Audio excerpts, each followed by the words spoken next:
सोचिए कि आप एक रात उठते हैं और देखते हैं कि आसमान में चांद की जगह मंगल या शनि जैसा कोई ग्रह है।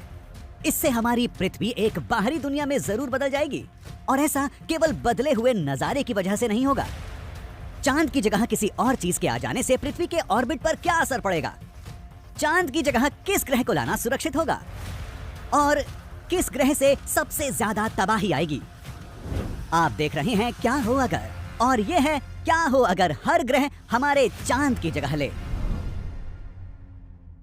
मौसम का पूर्वानुमान कर पाने के लिए, समुद्री प्रवाह के लिए और जरूरी पोषक तत्वों के एक से दूसरी जगह तक पहुंचने के लिए हमें चांद का शुक्रिया अदा करना चाहिए। चांद की वजह से पृथ्वी की तिरछी धुरी स्थिर बनी रहती है। अगर चांद को हटा दिया जाए तो पृथ्वी बुरी तरह से डगमगाने लगेगी, और इससे वो होगा जिसे हम जलवायु परिवर्तन की हदें पार होना कह सकते हैं। पर हम चांद को ऐसे ही छुट्टी पर नहीं भेज सकते। हम इसकी जगह सौर मंडल के किसी और हिस्से से कोई ग्रह लाएंगे। तो क्या होगा अगर हम चांद की जगह इससे 41 गुना बड़ा एक ग्रह ले आएं? उस नाटकीय स्थिति की बात करने से पहले चलिए प्लूटो की बात कर लेते हैं। प्लूटो हमारे मौजूदा चांद से ज्यादा अलग नहीं दिखता।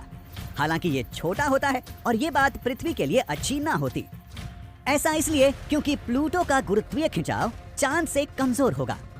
पृथ्वी बुरी तरह से डगमगाने लगेगी, और इससे जलवायु में भारी बदलाव आएंगे।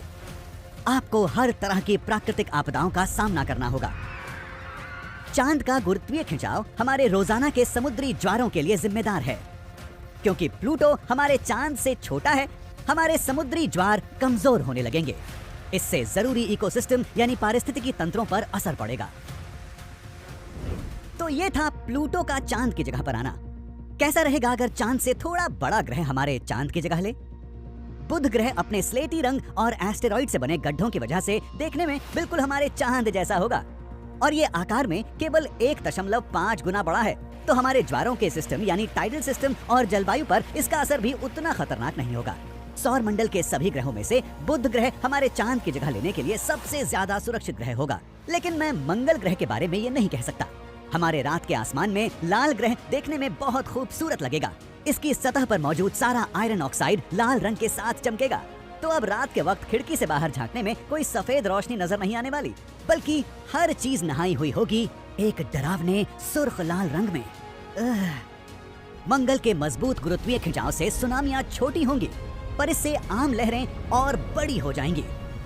और क्योंकि मंगल ग्रह की वजह से तेज ज्वार उठेंगे, पृथ्वी के घूमने की रफ्तार कम होने लगेगी। पृथ्वी के दिन लंबे होने लगेंगे। उम्मीद करता हूँ कि काम करने के घंटे हफ्ते में केवल 40 ही रहेंगे, क्योंकि दिन के 16 घंटे काम करना सुनने में ज्यादा दिलचस्प नहीं है। आगे बढ़ते हैं। हमारे रात के आसमान में शुक्र ग्रह के होने से हमें शायद कभी अंधेरा देखने को न मिले। शुक्र हमारे सौर मंडल का सबसे रोशन ग्रह है। ये चांद से 60% ज्यादा रोशनी रिफ्लेक्ट करेगा, और क्योंकि ये आकार में चांद से 3.5 गुना बड़ा है, इससे पृथ्वी एक बाइनरी सिस्टम में चली जाएगी। पृथ्वी और शुक्र ग्रह दोनों एक दूसरे के चक्कर लगाने लगेंगे। हाँ, ये खूबसूरत होगा और भयानक भी। एक बाइनरी सिस्टम के हालात बनने से आमतौर पर ग्रह या तो टकराते हैं या एक दूसरे से मिल जाते हैं। वरुण और अरुण ग्रह दोनों ही बर्फीले ग्रह हैं और आकार में मिलते जुलते हैं। हमारे आसमान का एक बड़ा हिस्सा एक हरे नीले ग्रह से भर जाएगा। हाँ, बस फर्क यह है कि अरुण से बेहद भयानक बदबू भी आएगी, क्योंकि अरुण और वरुण ग्रह चांद के मुकाबले 14 से 15 गुना बड़े हैं। पृथ्वी के घूमने पर और टाइडल सिस्टम पर इनका असर भी बहुत ज्यादा होगा।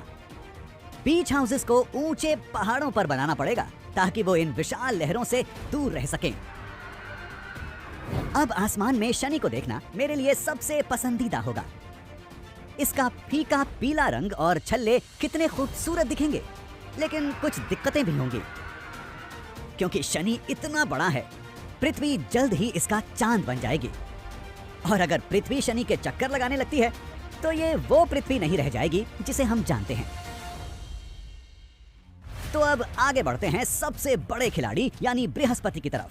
चांद से 41 गुना बड़े आकार की वजह से आप इस गैस के गोले के उत्तरी और दक्षिणी ध्रुवों को भी नहीं देख सकेंगे। ठीक जैसा शनि के केस में हुआ था, पृथ्वी बृहस्पति का चांद बन जाएगी।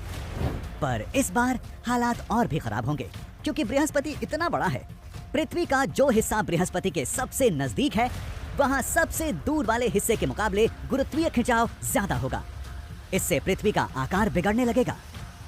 इस तरह के खिंचाव से बार बार ज्वालामुखी विस्फोट होंगे और भयानक भूकंप आएंगे। बृहस्पति का गुरुत्वीय खिंचाव पृथ्वी को बर्बाद कर देगा। तो जब तक ये है, इस नजारे का लुत्फ उठाइए। मैंने नहीं सोचा था कि मेरा दिन ऐसा जाने वाला है। क्या इससे आपको याद आया जब पृथ्वी बृहस्पति से टकराई थी? वो एक भयानक किस्सा था। तो इस काल्पनिक कहानी को जानने के लिए देखते रहें क्या हो अगर।